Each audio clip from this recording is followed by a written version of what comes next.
श्रीमद् भगवद गीता अध्याय 13।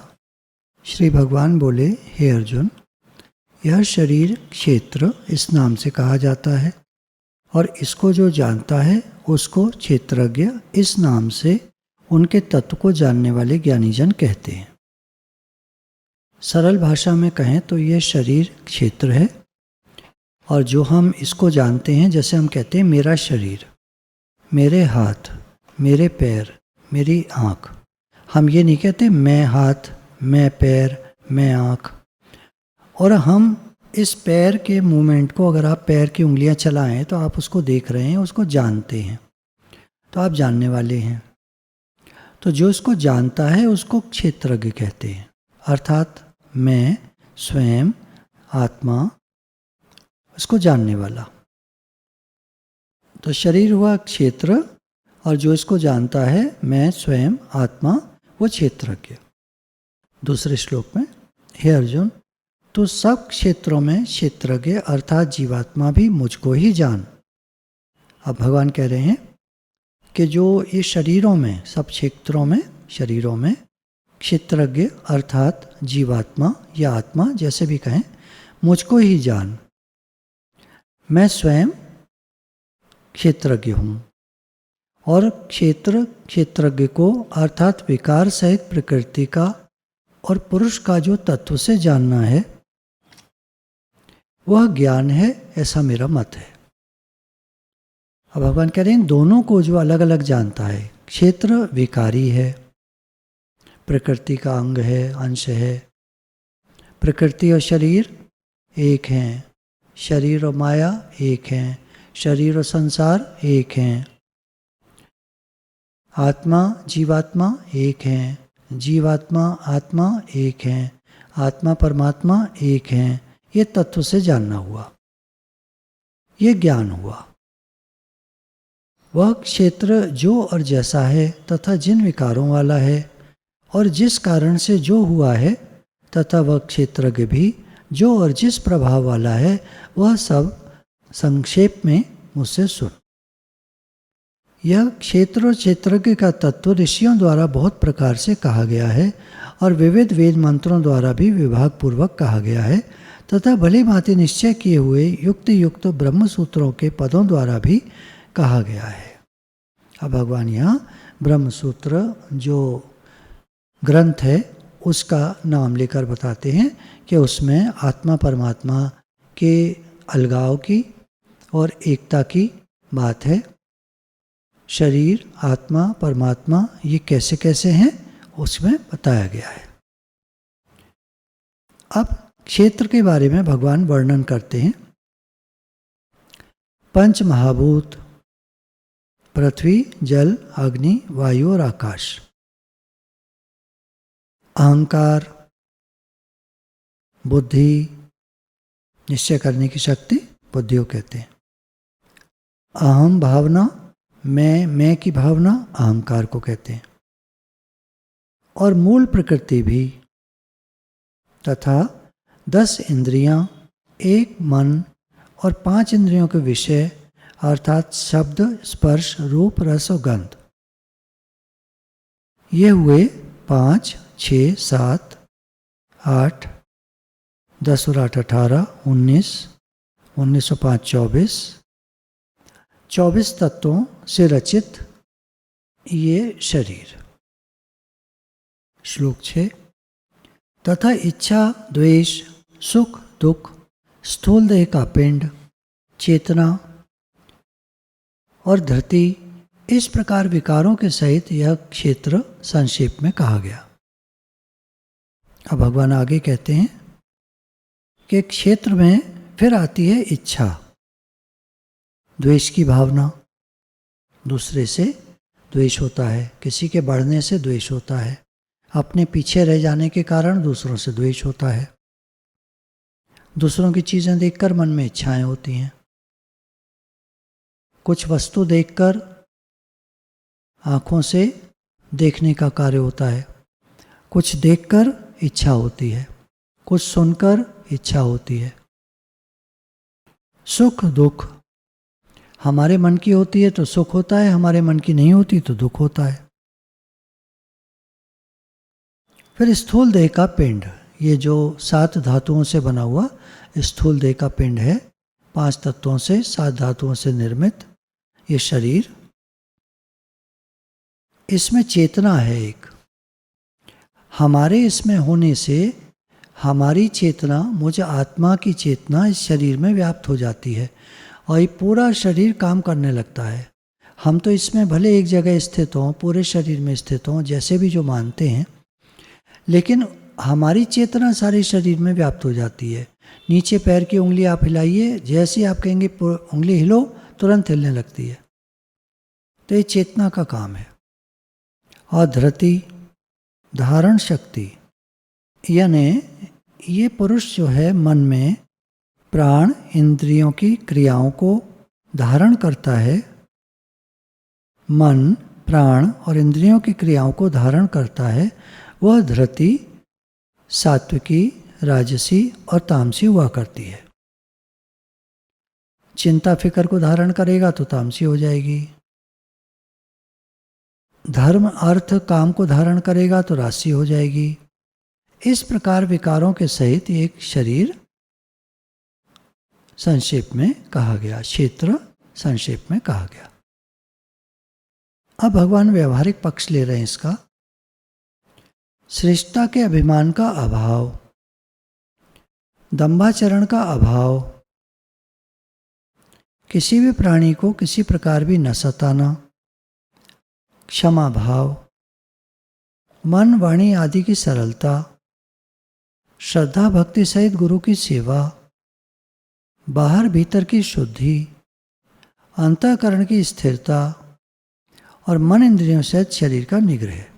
अब भगवान क्षेत्र के बारे में कह रहे हैं कि उसको कैसा ज्ञान होना चाहिए। अगर ठीक ठीक ज्ञान है तो ज्ञान है, और अगर वो इससे उल्टा चलता है तो अज्ञान है, अर्थात वो अज्ञानी है, साधारण जीव है। तो यहाँ भगवान ने कहा श्रेष्ठता के अभिमान का अभाव। जो कुछ भी श्रेष्ठता हमें होती है वो भगवान के कारण होती है, भगवान की दी हुई होती है, भगवान के होने से होती है।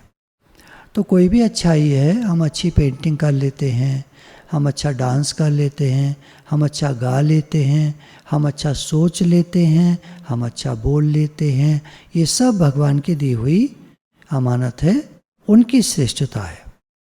व्यक्ति में दंभाचरण का अभाव, दंभाचरण नहीं होना चाहिए। फिर किसी के भी प्रति वैर भाव न हो, किसी भी प्राणी को किसी प्रकार भी न सताए। क्षमा भाव हो अंदर में, कोई अपराध कर दे, गलती मेरे से भी हो जाती है तो दूसरे को क्षमा का भाव रखे। मन वाणी आदि की सरलता, चालाकी से चतुराई से बात करना, ये कोई अच्छी बात नहीं है, लोग पहचान जाते हैं। सीधा सरल व्यक्ति जो होता है हर एक जानता है ये सीधा सच्चा व्यक्ति है। बात सीधे की नहीं है, सीधे को लोग मूर्ख बनाना चाहते हैं। तो बात है सरलता की, हमारी मन वाणी की सरलता होवे, अंदर बाहर से एक हो। श्रद्धा भक्ति सहित गुरु की सेवा, बाहर भीतर की शुद्धि, बाहर से भी शुद्ध भीतर से भी शुद्ध, सत्यता पूर्वक शुद्ध व्यवहार से द्रव की और उसके अन्न से आहार की तथा यथा योग्य बर्ताव से आचरण की और जल मृतिका से शरीर की शुद्धि को बाहरी शुद्धि कहते हैं, तथा राग द्वेष और कपट आदि विकारों का नाश होकर अंतःकरण का स्वच्छ हो जाना भीतर की शुद्धि कहलाता है। फिर आता है अंतःकरण की स्थिरता, अंतःकरण स्थिर रहे। मन तो चलता है, पर अगर हम स्वयं उसको देखने वाले हैं, वो दिखने वाला मन हमसे अलग होता है। मन कहानी बनाता है, तरह तरह के विचार लाता है, छोटी सी बात को बड़ा कर देता है, तो उसको हमको देखकर हमको स्वयं में स्थिर रहना चाहिए। यह है अंतःकरण की स्थिरता। और मन इंद्रियों सहित शरीर का निग्रह, मन और इंद्रियों का और शरीर का कंट्रोल। इस लोक और परलोक के संपूर्ण भोगों में आसक्ति का अभाव, न तो इस लोक में आसक्ति करे न परलोक में। मैं अच्छे काम करूँगा तो मुझे स्वर्ग मिलेगा, वहाँ बहुत सारे भोगों को भोगूंगा। तो भगवान कह रहे हैं इस तरह की बातों का अभाव, तथा अहंकार का भी अभाव। हम अपने से एक बात देखें, कोई हमको कुछ देता है और फिर कहता है मैंने तुमको दिया, तो हमको कितना बुरा लगता है। हमको उसका ये अहंकार लगता है। कभी भी हम ये काम न करें कि किसी को कुछ दे करके कहें कि मैंने तुमको दिया, सोचें भी नहीं। भगवान ने कहा ना, सात्विक दान वो है जो एक हाथ से दे करके दूसरे हाथ को पता न चले, या दे करके भूल जाए कि किसको दिया, किसके प्रति दिया।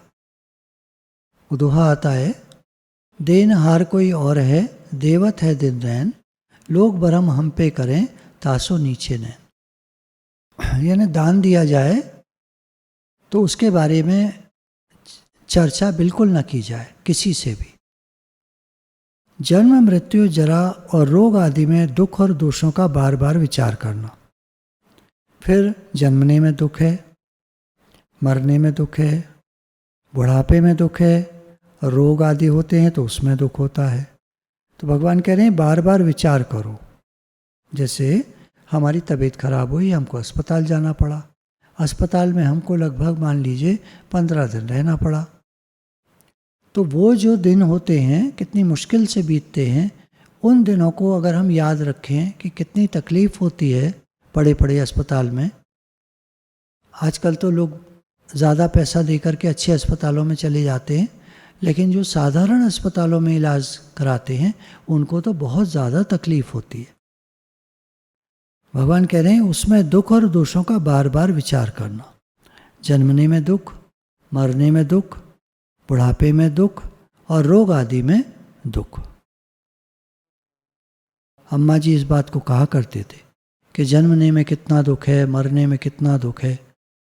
तुम देखो दुनिया को, लोग जन्मते हैं, बच्चे को देखो जन्मता है, कितना रोता है, कितना रोता है। और जब आदमी मरता है तो कैसे मरता है, किसी मरते हुए को देखो, इतना घबरा के और चिल्ला तो नहीं पाता, पर इतना उसको तकलीफ होती है शरीर छोड़ने में, तड़प तड़प के मरता है। बहुत दुख है। क्यों आते हैं आवागमन के चक्कर में हम? क्यों नहीं इस बार ही भगवान का ध्यान करके, भगवान का नाम ले करके और मुक्त हो जाए जब भी समय आए। फिर आगे भगवान कह रहे हैं पुत्र, स्त्री, घर और धन आदि में आसक्ति का अभाव। यदि हम ऐसा मानेंगे कि घर भगवान का है, तो घर भगवान का है तो उसमें जो धन पदार्थ हैं वो सब भगवान के हैं, उसमें जो पुत्र स्त्री वगैरह हैं वो सब भगवान के हैं, तो आसक्ति का अभाव हो जाएगा। अपना न माने, उसके लिए भगवान ने आगे कहा ममता का न होना, अपनेपन का अभाव, मेरेपन का अभाव, तथा प्रिय और अप्रिय की प्राप्ति में सदा ही चित्त का सम रहना। कोई चीज़ प्रिय मिले, अप्रिय मिले, कैसा भी हो, हमारे मन की हो, हमारे मन के विपरीत हो, हमारा चित्त सम रहे, अर्थात हम स्वयं समता में स्थित रहें। मन में तो बात आ सकती है, उस मन की बात को साइड करके, हटा करके, इग्नोर करके हम स्वयं में स्थित रहें। मेरे में ये सब कुछ नहीं है, तो संसार में नाटक लीला चल रही है, इसका मेरे से क्या प्रयोजन? मैं भगवान का हूं, भगवान मेरे हैं, उस स्थिति में रहे। 10. मुझ परमेश्वर में अनन्य योग के द्वारा अव्यभिचारिणी भक्ति तथा एकांत और शुद्ध देश में रहने का स्वभाव और विषयासक्त मनुष्यों के समुदाय में प्रेम का न होना। आगे भगवान कह रहे हैं कि मुझ परमेश्वर में अनन्य योग के द्वारा, अनन्य योग, किसी में मन मत रखो, केवल मेरे में मन रखो। अव्यभिचारिणी भक्ति, केवल एक सर्वशक्तिमान परमेश्वर को ही अपना स्वामी मानते हुए स्वार्थ और अभिमान का त्याग करके श्रद्धा और भाव के सहित परम प्रेम से भगवान का निरंतर चिंतन करना अव्यभिचारिणी भक्ति है।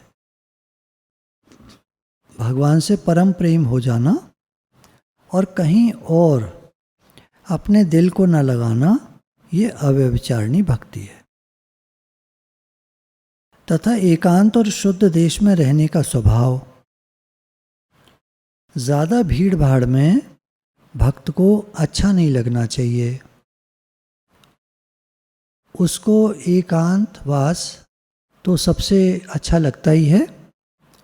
अगर थोड़े से लोग हैं जो कार्य कर रहे हैं अपना, उसको कुछ नहीं कह रहे और वो किसी को कुछ नहीं कह रहा, तो फिर वो एकांत ही है। और शुद्ध देश में रहने का स्वभाव। कैसी जगह हो? शुद्ध भूमि, साफ सुथरी जगह, झाड़ पोंछ कर साफ किया गया हो, जहाँ कीड़े मकोड़े इत्यादि कम से कम हों, और कोई ज़्यादा आता जाता ना हो, गंदे पैर लेकर कीचड़ के, बाहर के, मिट्टी के, सड़क पे चलते हुए लोग अंदर चले आते हैं, तो इस तरह का नहीं होना चाहिए वहाँ पर। उसकी जगह, उसके रहने की, ध्यान करने की, पाठ करने की, नाम जप करने की जगह थोड़ा एकांत वाली होनी चाहिए, जहाँ कोई ज़्यादा आता जाता ना हो। तो ये ऑटोमेटिकली शुद्ध देश हो गया। वाइब्रेशन भी फिर अच्छे होंगे वहाँ के। और जहाँ बहुत सारे लोग आएंगे, वहाँ के वाइब्रेशन भी खराब हो जाएंगे, तरह तरह के हो जाएंगे, उसका ध्यान नहीं लगेगा, मन एक जगह नहीं लगेगा, चंचल चित्त हो जाएगा। फिर भगवान कह रहे हैं उसका प्रेम विषयासक्त मनुष्यों के समुदाय में बिल्कुल नहीं होना चाहिए।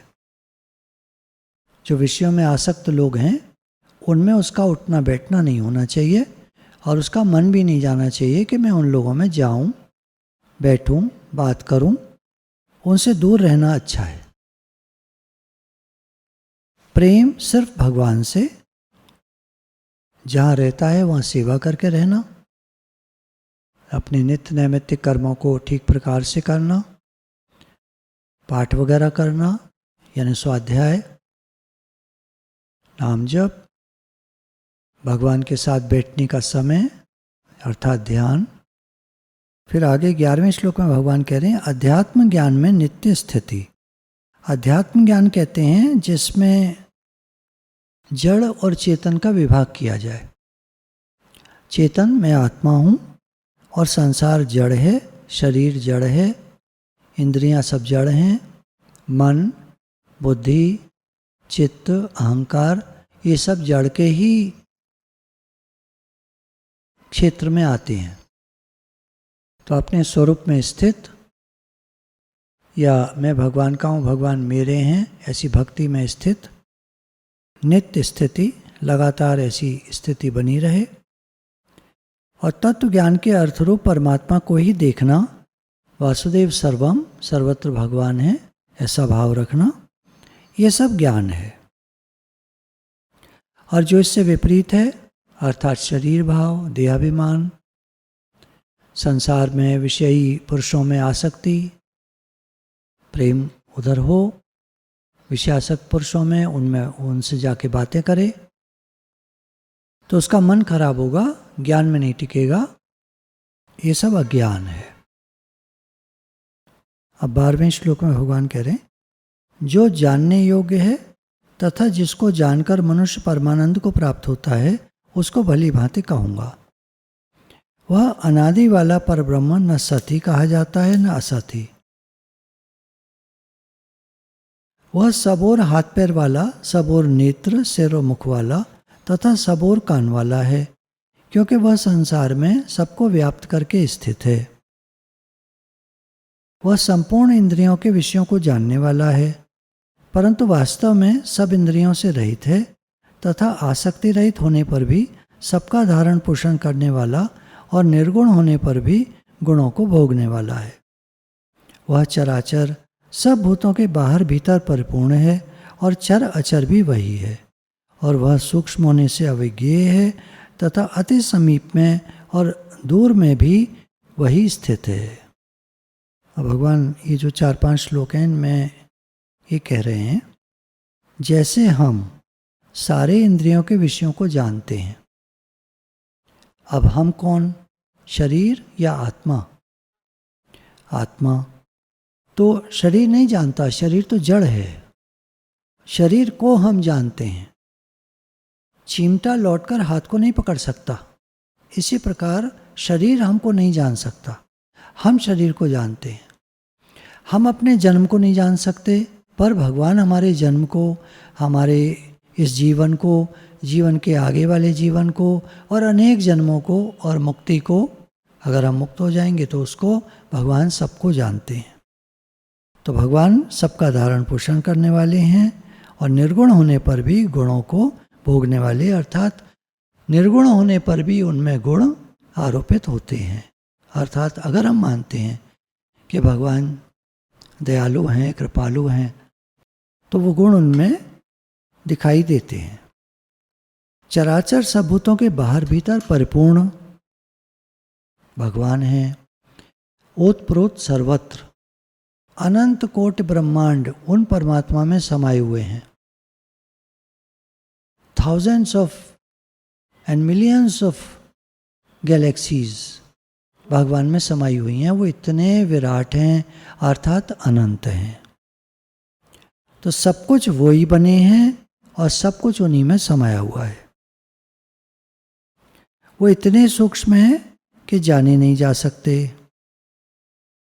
उदाहरण दिया कि सूर्य की किरणों में जल सूक्ष्म होने से व्याप्त है।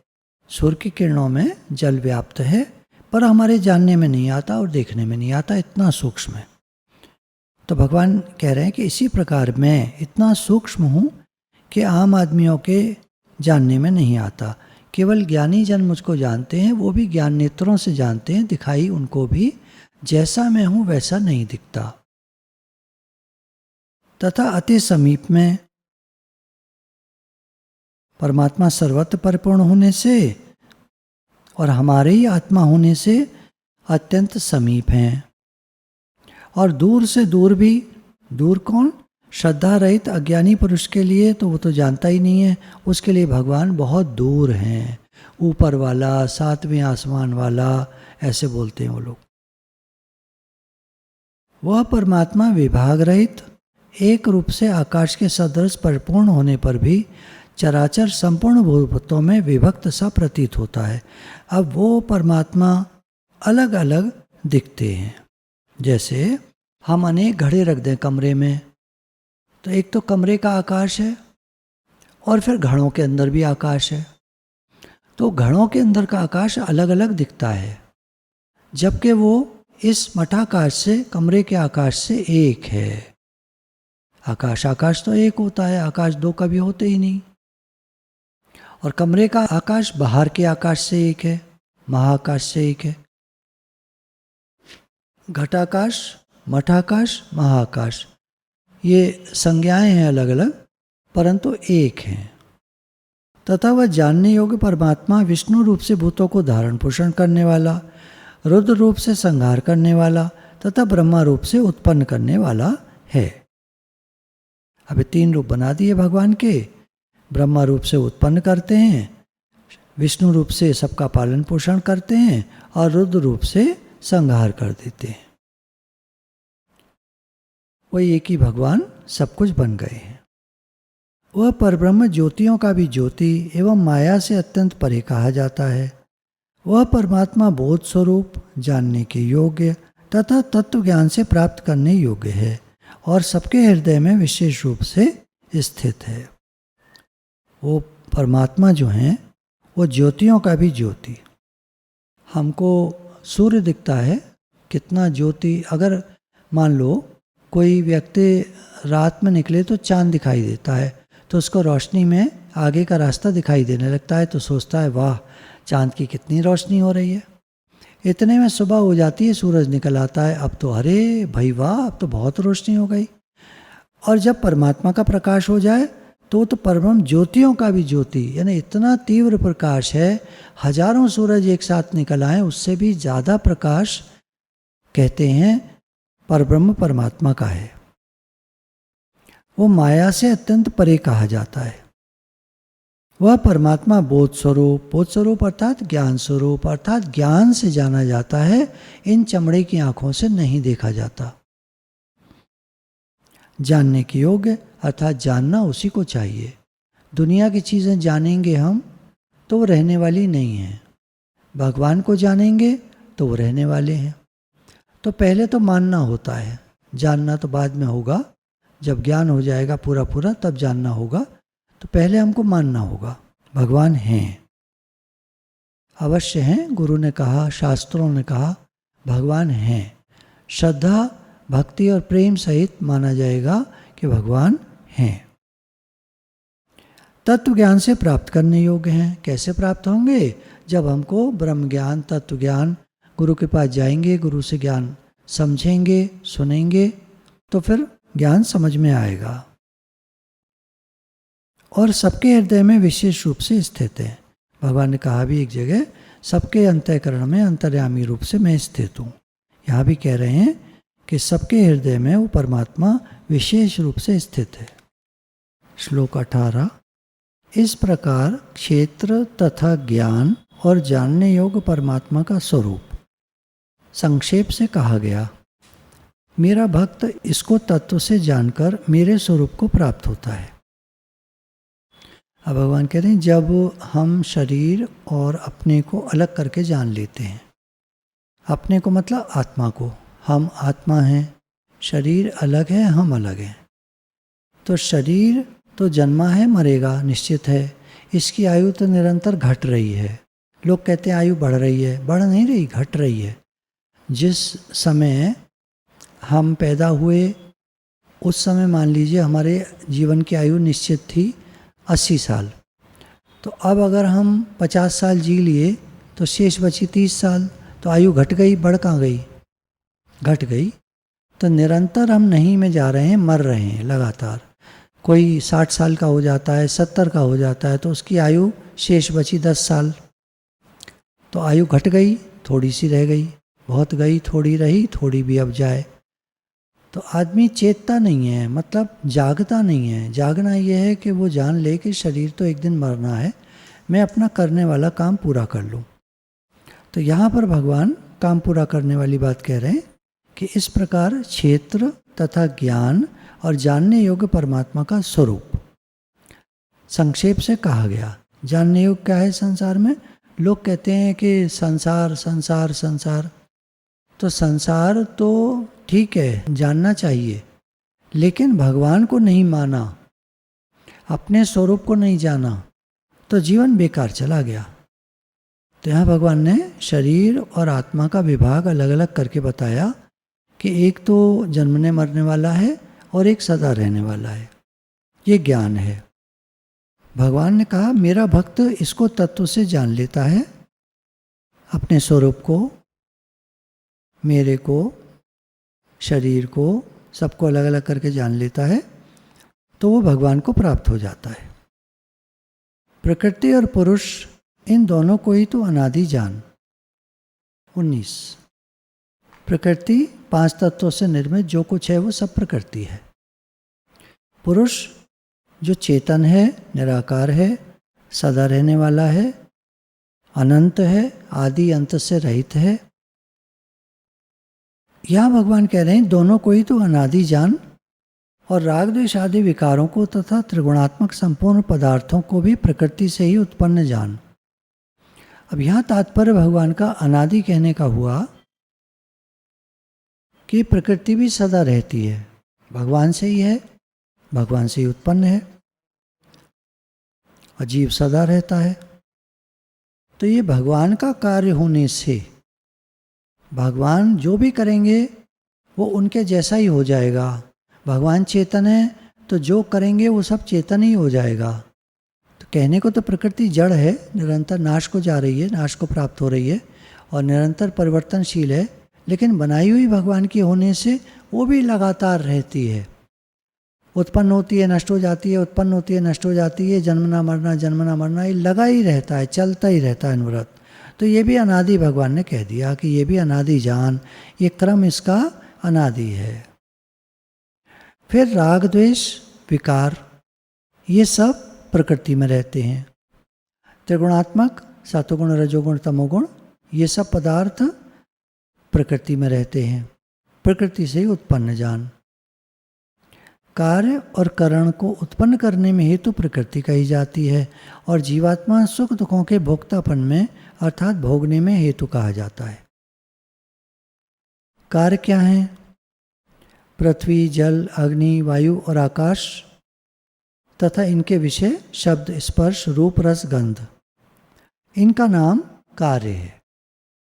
तो प्रकृति का कार्य हुआ ये सब 5 तत्वों और 5 विषयों से मिलकर के जो भी होता है वो सब कार्य है।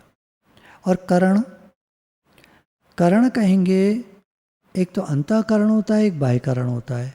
इसमें भगवान ने सारे करण ले लिए। मन, बुद्धि, अहंकार, श्रोत्र, त्वचा, रसना, नेत्र, घ्राण, ये हो गई ज्ञानेंद्रियां। वाक, हस्त, पाद, उपस्थ और गुदा, ये हो गई कर्मेंद्रियां। तो 10 और मन, बुद्धि, अहंकार 3, 13। इन 13 का नाम करण है। इनको भी प्रकृति उत्पन्न करती है। भगवान ने प्रकृति को उत्पन्न किया, प्रकृति ने इन सबको उत्पन्न किया। उत्पन्न करने में हेतु कही जाती है। और जीवात्मा सुख दुखों के भोक्तापन में अर्थात भोगने में हेतु कहा जाता है। और जीवात्मा जो है वो सुख दुख का भोक्ता है। हम सुख दुख के भोक्ता हैं अगर हम जीव भाव से मिले हुए हैं। और अगर अपने स्वरूप में स्थित हैं तो हमारी समता बनी रहेगी। सुख और दुख जीवन में आएंगे और जाएंगे, हमारी समता बनी रहेगी। हमारी समता तब नष्ट हो जाती है जब हम जीव भाव से मन से मिल जाते हैं। प्रकृति में स्थित ही पुरुष प्रकृति से उत्पन्न त्रिगुणात्मक पदार्थों को भोगता है और इन गुणों का संग ही इस जीवात्मा के अच्छी बुरी योनियों में जन्म लेने का कारण है। अब मैं ये शरीर हूँ ऐसा जो पुरुष मानता है वो त्रिगुणात्मक पदार्थों को भोगता है। मैंने अच्छा काम किया, मैं बहुत काम करता हूँ, अरे मैंने खराब काम किया। तो ये तीनों गुणों से मिलकर के वो अपने को कर्ता मान लेता है। और इन गुणों का संग ही इस जीवात्मा के अच्छी बुरी योनियों में जन्म लेने का कारण है। मैं अच्छा आदमी हूँ तो अच्छी योनि में जाएगा। मैं बहुत काम करा, मैंने जीवन भर बहुत काम किया, सबके लिए ये किया वो किया, ये किया वो किया, वो किसी रजोगुणी योनि में जाएगा। किसी सेठ जी के यहाँ जन्म लेगा और बड़ा बिजनेस करेगा। कोई तमोगुणी व्यक्ति रहा तो अगले जन्म में शराबी और प्रमादी लोगों के यहाँ जन्म ले लेगा, वहाँ सब गलत काम करेगा। तो किसका संग करते हैं वैसे ही जन्म हो जाता है। श्लोक 22। इस देह में स्थित यह आत्मा वास्तव में परमात्मा ही है। अब देखो भगवान ने एकता कर दी है आत्मा परमात्मा की। आत्म और परमात्म दूर रहे बहुकाल, सुंदर मेला कर दिया जब सतगुरु मिले दलाल। तो गुरु यही हमको बताते हैं कि अहम ब्रह्मास्मि तत्वमसि की रीति से तुम वही हो जो भगवान है। तत्व दृष्टि से तुम भगवान नहीं हो, पर तत्व दृष्टि से तुम वही हो जो भगवान है। जैसे बूंद वही है जो सागर है, पर बूंद तो सागर नहीं है। सागर में जहाज चलते हैं, बूंद में तो जहाज क्या, नाव क्या एक तिनका भी नहीं चल सकता, एक पत्ता भी नहीं चल सकता। तो ऐसे ही वास्तव में स्वरूप तो वही है, भगवान के ही अंश हैं हम। तो बिल्कुल भगवान के जैसे ही हम, ईश्वर अंश जीव अविनाशी, चेतन अमल सहज सुख राशि। तो तत्व दृष्टि से ये बात सही बैठती है, लेकिन व्यावहारिक दृष्टि से बिल्कुल नहीं बैठती है। वह साक्षी होने से उपदृष्टा, यथार्थ सम्मति देने वाला होने से अनुमंता, सबका धारण पोषण करने वाला होने से भर्ता, जीव रूप से भोक्ता, ब्रह्मा आदि का भी स्वामी होने से महेश्वर और शुद्ध सच्चिदानंद घन होने से परमात्मा, ऐसा कहा गया है। अब वही परमात्मा ये देह में स्थित आत्मा भी है, उपदृष्टा देखने वाला भी वही है, अनुमंता सलाह देने वाला भी वही है, सबका धारण पोषण करने वाला होने से भर्ता, फिर जीव रूप से भोक्ता। भगवान कह रहे हैं कि तुम जो भोगते हो जब कभी और सुखी दुखी होते हो, वहाँ भी मैं ही होता हूँ, पर तुम मेरे को जानते नहीं हो। तुम सोचते हो मैं सुखी हूँ, मैं दुखी हूँ, तो तुम भोक्ता बन जाते हो। अगर तुम आग्रह छोड़ दो सुख दुख का, भोक्तापने का, और शांत भाव में हो जाओ। जैसे एक ध्यान आया, आज ध्यान आ रहा था कि जीवन में एक आध दो लोग ही मिलते हैं ऐसे जो बहुत शांत रहते हैं और मुस्कुराते रहते हैं, किसी से कुछ बोलते नहीं। कोई कुछ भी कहता रहता है तो हाँ हूँ करके सुन लेते हैं, मुस्कुरा देते हैं और कुछ अच्छी सी बात कह करके बस बढ़ जाते हैं। किसी बात को वो माइंड नहीं करते और ज़्यादा उस पर बहस नहीं करते, कुछ बोलते नहीं हैं। अब व्यवहारिक रूप से अगर मैं कहूँ तो मेरे बड़े भाई ऐसे ही थे बिल्कुल, कि वो शांत रहते थे, कुछ नहीं कहते थे। कोई बोलता रहो घर में, कोई बात होती रहो तो वो अपना मुस्कुराते थे, शांत रहते थे। तो ये हम भोक्ता नहीं बन रहे, भोक्ता तो भगवान कह रहे मैं ही हूँ। अगर तुम मेरे पे सौंप दो तो भगवान जैसे आप करा रहे हैं, आपकी मर्जी, आपकी लीला हो रही है, आप खेल खेल रहे हो, आपकी बनाई पिक्चर चल रही है, हम तो देखने वाले हैं। तो ऐसे देखने वाला हो करके और शांत भाव से स्थित हो जाओ। ब्रह्मा आदि का भी स्वामी होने से महेश्वर, ब्रह्मा आदि का भी स्वामी होने से महेश्वर, और शुद्ध सच्चिदानंद घन होने से परमात्मा, ऐसे कहा गया है। तो वही भगवान सब कुछ है, सब कुछ। जो दिख रहा है वो भी, जो नहीं दिख रहा वो भी, जो हमारे मन मुताबिक वो भी, जो हमारे मन के विपरीत वो भी। तो अनुरूप और विपरीत ये सब हमने बना रखे हैं, हो तो सब भगवान की मर्जी का ही रहा है। राजी हम उसी में जिसमें तेरी रजा है। हम अपनी मर्जी को भगवान की मर्जी से मिलाकर एक कर दें, सब ठीक है। इस प्रकार पुरुष को और गुणों के सहित प्रकृति को जो मनुष्य तत्व से जानता है, वह सब प्रकार से कर्तव्य कर्म करता हुआ भी फिर नहीं जन्मता।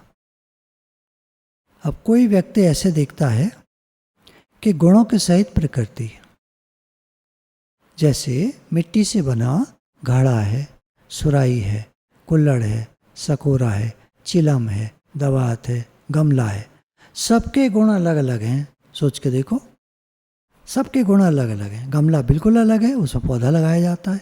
घड़ा बिल्कुल अलग है, उसमें पानी भर के पिया जाता है। चिलम बिल्कुल अलग है, उसमें राख अंगारा रख करके, तम्बाकू डाल करके और हुक्का टाइप से, सिगरेट टाइप से गांव वाले पीते हैं।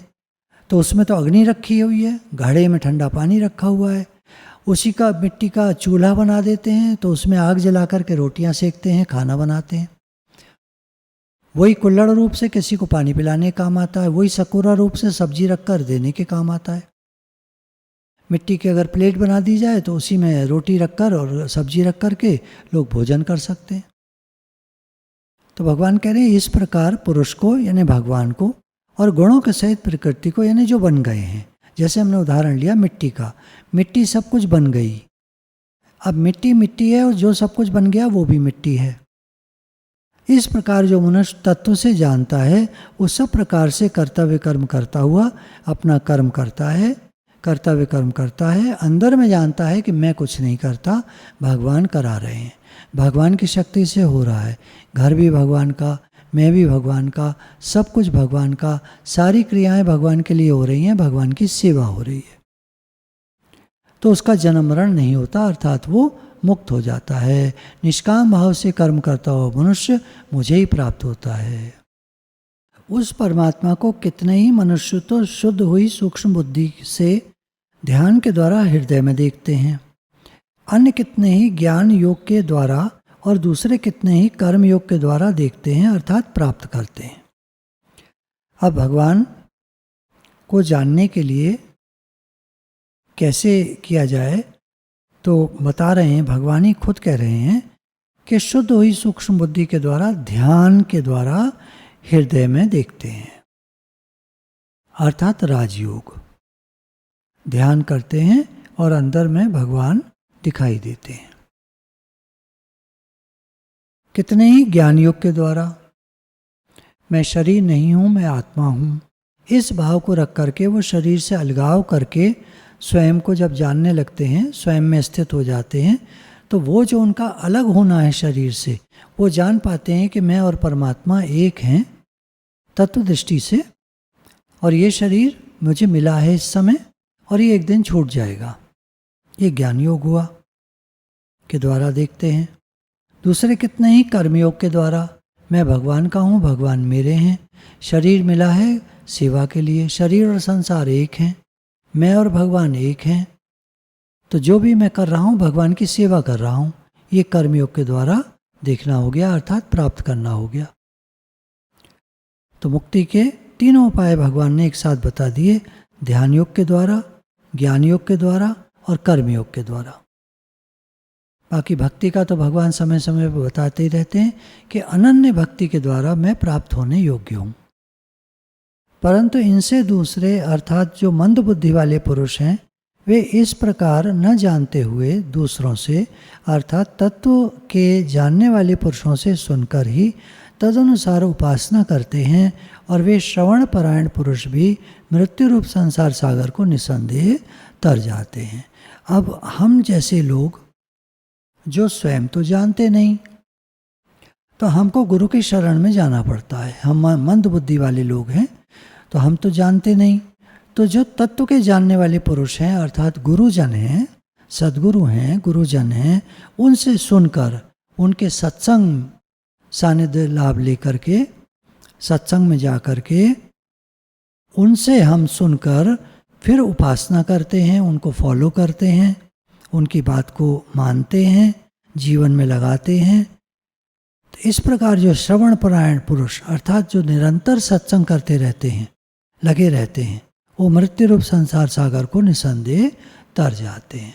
तो अब एक उपाय बताया भगवान ने, ध्यान योग, ज्ञान योग, कर्म योग के बाद सत्संग। लगातार सत्संग में लगे रहो। लगातार स्वामी राम सुखदास जी की बात आती है कि 4 साल की उम्र से वो लगे थे गुरु के यहाँ, और 101 साल की उम्र में उनका शरीर पूरा हुआ, 101-102 में लगभग। तो बराबर आखिरी समय तक उन्होंने सत्संग किया। गला उनका खराब हो चुका था, बाद में आवाज़ अच्छी नहीं निकल रही थी, साफ नहीं निकल रही थी, पर वो सत्संग करते रहे। एक ही साधन है। 26वां श्लोक, यावन मात्र जितने भी स्थावर जंगम प्राणी उत्पन्न होते हैं, उन सब को तो क्षेत्र और क्षेत्रज्ञ के संयोग से ही उत्पन्न जान। जितने भी तुम प्राणी देख रहे हो, उनमें एक तो शरीर होता है, प्रकृति होती है, और एक परमात्मा होता है। परमात्मा प्रवेश करके संयोग जब हो जाता है दोनों का, तो जीव प्राणी बन जाते हैं, संसार में कार्य करते हैं, भ्रमण करते हैं। समय पूरा होने पर शरीर छूट जाता है और आत्मा परमात्मा से मिलकर एक हो जाता है। तो हम भी जिस दिन शरीर छूटेगा उस दिन परमात्मा से मिलकर एक हो जाएंगे। भजन में आता है ना, अंत समय में जब शरीर छूटे तो आप तुम सामने हो मेरे, मेरा दम ही निकल जाए। तो भगवान आप सामने हो और हमारा शरीर छूट जाए, ऐसी हमारी भावना है। शरीर तो छूटेगा एक दिन, तो हम किसी बात को सोचकर, किन्हीं लोगों के बारे में सोचकर अपने जीवन को व्यर्थ नष्ट न करें। पता चला बेटा याद आ गया, आखिर में बेटी याद आ गई, और घर वाले याद आ गए, मेरा मेरी याद आ गई, ये मेरा है, मेरी है, ये मेरी चीज़ है, कोई चीज़ याद आ गई, पैसा याद आ गया, तो फिर जन्म मरण का चक्कर है। तो हे नाथ, जब शरीर छूटे तो आप ही याद आएं। जो पुरुष नष्ट होते हुए सब चराचर भूतों में परमेश्वर को नाशरहित और समभाव से स्थित देखता है, वही यथार्थ देखता है। अब भगवान कह रहे हैं ये सारा संसार नाशवान है, नहीं में जा रहा है, प्रत्येक क्षण मर रहा है। हर पल, हर क्षण, क्षण क्षण, 1 सेकंड में 3 क्षण होते हैं। हर क्षण में विघटन हो रहा है, डिस्ट्रक्शन प्रोसेस चल रहा है। सब चीज़ नहीं में जा रही है। सूर्य की भी हाफ लाइफ होती है, अर्थात सूर्य भी एक दिन अंधेरा हो जाता है, वहाँ पर एक दिन प्रकाश समाप्त हो जाता है उसका, और सारा कुछ सिस्टम, पूरा ये जो ब्रह्मांड, एक गैलेक्सी है, वो ब्लैक होल में समा जाती है। 1000 चतुर्युग की अवधि वाला दिन और 1000 चतुर्युग की अवधि वाला रात। रात अर्थात ब्लैक होल में सब कुछ समा जाता है, और फिर जब वो बर्स्ट होता है तो ढेरों सूरज निकलते हैं, और फिर से पृथ्वियाँ बनती हैं, सृष्टि का निर्माण होता है, और फिर से प्रकृति चलती है, फिर जीव उत्पन्न हो जाते हैं, फिर लीला शुरू हो जाती है। तो ये नाटक अनवरत चल रहा है, लगातार चल रहा है। जैसे एक पिक्चर हॉल में 4 शो होते हैं, 12 वाला, 3 वाला, 6 वाला, 9 वाला, ऐसे ही संसार रूपी पिक्चर में बार बार वही फिल्म चलती है। बार बार राम जी आएंगे, बार बार कृष्ण जी आएंगे, बार बार सेम वही लीलाएं होंगी, वही गांधी जी आएंगे, वही पिक्चर सेम चलती रहती है। तो आप बोलेंगे फिर स्वतंत्र नहीं है हम? स्वतंत्र तो हैं, पर लीला वही चलती है। लीला को तो कोई नहीं चेंज कर सकता ना। अब आगे ऐसा होगा, अब आगे ऐसा होगा, उसको कोई नहीं रोक सकता, कोई नहीं बदल सकता। पर हम यहाँ स्वतंत्र हैं कि हम भजन कर लें। किसी चतुर्युग में, पिछले वाले में मान लीजिए हमारे 10 जन्म और हुए बाद में, और अब हमने इतना भगवान को याद किया कि इसी जन्म में मुक्त हो गए। कोई फर्क नहीं पड़ता भगवान को, वो तो कैरेक्टर कोई फिट कर देते हैं वहाँ पर। हमारी लीला समाप्त हो गई, हमारे जैसा कोई और व्यक्ति वहाँ पे उन्होंने लगा दिया, चलो अब तुम यहाँ फिट हो जाओ। कितने मुक्त हो जाएंगे? तो भगवान को कुछ ज़्यादा कुछ करना नहीं पड़ता, बहुत रिलैक्स्ड हैं वो। श्लोक 28, क्योंकि जो पुरुष सब में समभाव से स्थित परमेश्वर को समान देखता हुआ अपने द्वारा अपने को नष्ट नहीं करता, इससे वह परम गति को प्राप्त होता है। अब भगवान कह रहे हैं कि जो पुरुष सब में समभाव से स्थित परमेश्वर को, गरीब अमीर, बड़ा छोटा, पेड़ पौधे, पशु पक्षी, मनुष्य आदि योनियां में, सब में समभाव से परमात्मा स्थित है। जैसे एक दीपक का प्रकाश गरीब के घर में भी और महल में भी बराबर का होता है। दीपक का प्रकाश सेम होता है। छोटा बड़ा दीपक है, लौ मोटी है, तो एक फर्क आ जाएगा, परंतु प्रकाश एक सा होता है। अगर सेम दीपक को आप गरीब की झोंपड़ी में रख दें, उसके बाद महल में रख दें, उसका प्रकाश सेम ही रहेगा। तो यहाँ कह रहे हैं कि ऐसे ही परमात्मा सर्वत्र समभाव से स्थित हैं, बिल्कुल एक जैसे हैं सब जगह। उनमें कोई छोटा बड़ा, ऊपर नीचे नहीं होता, समभाव से उनकी स्थिति होती है। तो ऐसा वो व्यक्ति देखता है सर्वत्र कि भगवान सम रूप से, समान रूप से सर्वत्र उपस्थित हैं, समाये हुए हैं, है ही भगवान। तो वो ये जो व्यक्ति है, ये भगवान कह रहे हैं अपने को नष्ट नहीं करता, यानी वो अपना जीवन बेकार नहीं जाने देता, और वो परम गति को प्राप्त होता है। उसके जीवन का लक्ष्य सिद्ध होता है। हम सबके लक्ष्य भगवान है, हम भगवान से आए और भगवान के पास वापस जाके उनसे मिलकर एक हो जाना है, यही हमारा लक्ष्य है। तो भगवान कह रहे हैं ऐसा व्यक्ति मुक्त हो जाता है। 29, और जो पुरुष संपूर्ण कर्मों को सब प्रकार से प्रकृति के द्वारा ही किए जाते हुए देखता है और आत्मा को अकर्ता देखता है, वही यथार्थ देखता है। अब हम थोड़ा सा अपनी तरफ देखें। हम सुबह से शाम तक जो कर्म करते हैं, तो हमको क्या लगता है, मैं कर रहा हूँ या ये कर्म भगवान करा रहे हैं या प्रकृति के द्वारा हो रहे हैं? ये दोनों एक ही बातें हैं। इन दोनों का जो योग है वो फर्क हो जाएगा। भगवान करा रहे हैं भक्ति योग हो जाएगा, प्रकृति के द्वारा हो रहे हैं ज्ञान योग हो जाएगा। लेकिन बात वही रहेगी कि मैं नहीं कर रहा हूँ, ये ऐसे हो रहा है। और हम क्या करके देखते हैं, कोई काम हो जाता है तो हम कहते हैं मैंने किया या भगवान ने कराया। तो अब हम सीख रहे हैं कि अब हम एक कहा करें कि भगवान ने कराया, भगवान की कृपा से हुआ, ये काम भगवान की कृपा से हुआ। हमने पैसा कमाया तो हम सोचते हैं मैंने पैसा कमाया, तो मैंने नहीं कमाया, भगवान की कृपा से पैसा आया।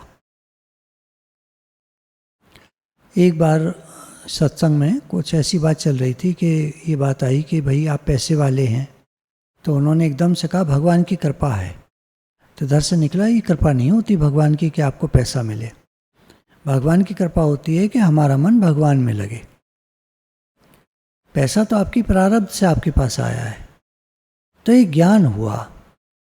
भक्ति में हालांकि उन्होंने जो कहा उनके अंदर में क्या है वो तो वही जाने, लेकिन भक्ति योग में भगवान की कृपा है, घर भगवान का, हम भी भगवान के। जो कार्य होता है भगवान की कृपा से होता है, भगवान की शक्ति से होता है, भगवान कराते हैं। पैसा आया भगवान की कृपा से आया, भगवान ने भेजा, भगवान की कृपा है, भगवान ने भेजा।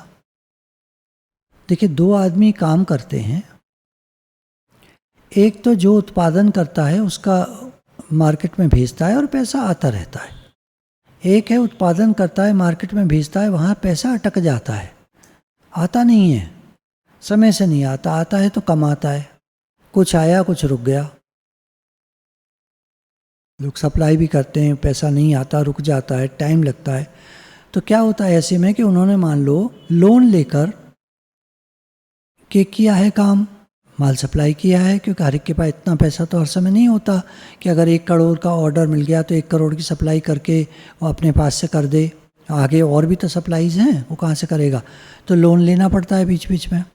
अब लोन लेगा और पैसा वहाँ फंस गया, लोन का ब्याज दर ब्याज चढ़ता गया, पता चला जब वो पेमेंट आया तो वो इतना आया बराबर कि 1 पैसे का प्रॉफिट नहीं हुआ। तो ऐसे भी होता है लोगों के साथ।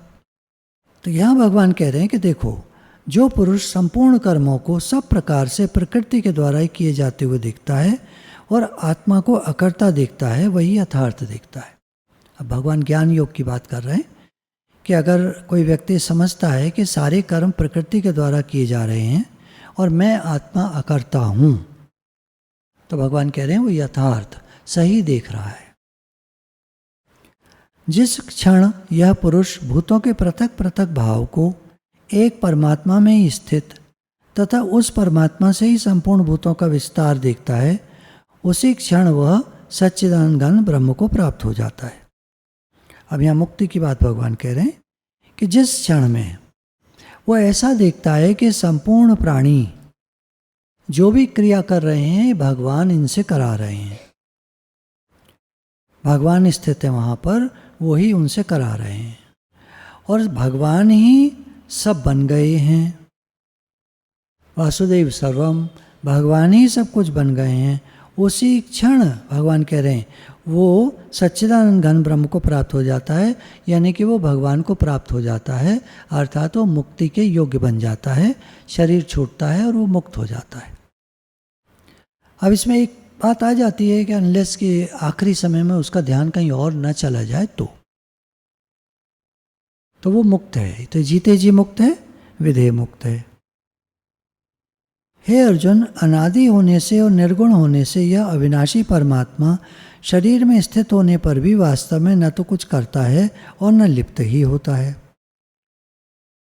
अब भगवान कह रहे हैं परमात्मा, भले भगवान ने जैसे कहा कि मैं सब शरीरों में मैं ही तो व्याप्त हूँ, मैं ही तो हूँ, भगवान अनादि हैं, निर्गुण हैं, तो ऐसा होने से वो शरीर में स्थित होने पर भी वास्तव में न तो कुछ करते हैं और न लिप्त होते हैं, न कर्ता बनते हैं, इसलिए उनको कोई दोष नहीं लगता, इसलिए उनके खाते में कोई कर्म नहीं जाता, इसलिए वो भोक्ता नहीं बनते।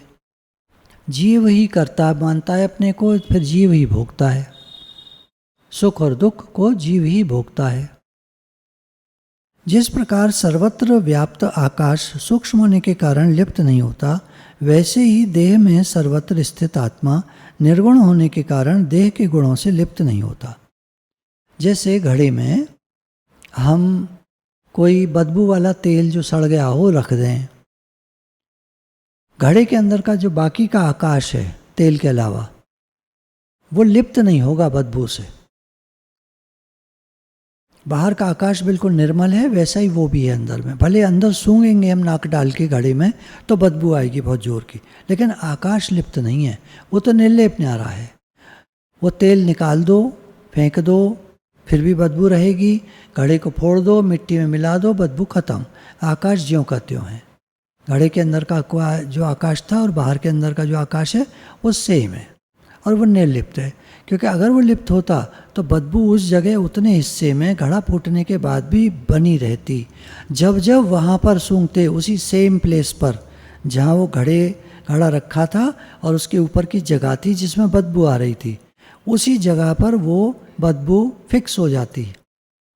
अगर आकाश लिप्त होता तो अब वो घड़ा फोड़ दिया, मिट्टी में मिला दिया, मिट्टी में गाड़ दिया, बदबू खत्म हो गई, सब खत्म हो गया और आकाश बिल्कुल निर्लेप न्यारा, स्वच्छ का स्वच्छ। ऐसे ही भगवान कह रहे हैं ये आत्मा परमात्मा शरीर में रहते हुए भी निर्लिप्त न्यारा रहता है। जो ऐसा जानता है वो मोक्ष के योग्य होता है। देह के गुणों से आत्मा लिप्त नहीं होता। हे अर्जुन, जिस प्रकार एक ही सूर्य इस संपूर्ण ब्रह्मांड को प्रकाशित करता है, उसी प्रकार एक ही आत्मा संपूर्ण क्षेत्र को प्रकाशित करता है।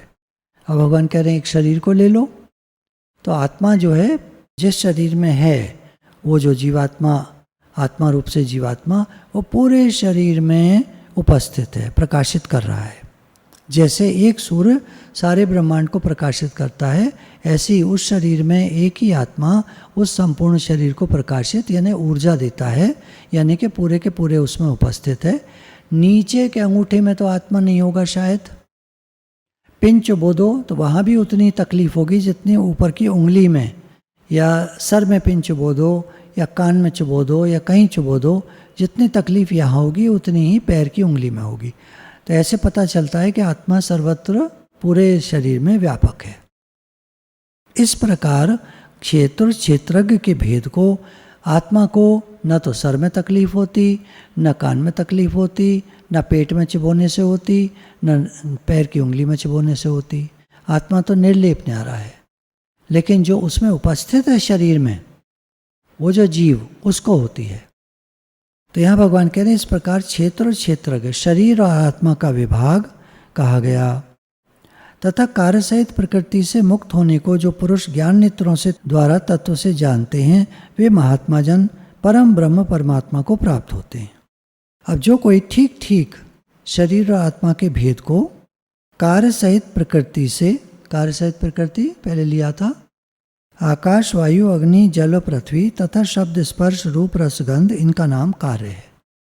तो भगवान कह रहे हैं कि जो इस प्रकार क्षेत्र और क्षेत्रज्ञ के विभाग को कार्य सहित प्रकृति से मुक्त होने को और जो पुरुष ज्ञान नेत्रों द्वारा तत्व से जानते हैं, वे महात्मा जन परम ब्रह्म को प्राप्त होते हैं।